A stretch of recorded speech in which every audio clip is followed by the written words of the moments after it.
Janasena MLA పంతం నానేజీ ఉన్నాడు కదా, ఆయన ఈ మధ్య నాకు సవాల్ విసిరాడు కదా.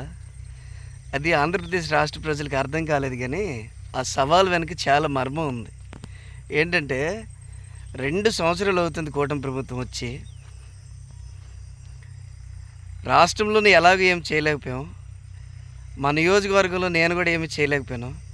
కనీసం ఈ సవాలు విసిరితే అసలు ఆయన పౌరుషమైన వ్యక్తి, పట్టుదల ఉన్న వ్యక్తి, సవాల్ని నిజంగా ఆయన స్వీకరిస్తే ఈ రకంగా అయినా మా నియోజకవర్గంలో ఆయన గెలుస్తాడు. నేను ఓడిపోతే ఓడిపోయాను, కానీ జగన్మోహన్ రెడ్డి అనే వ్యక్తి గెలుస్తాడు.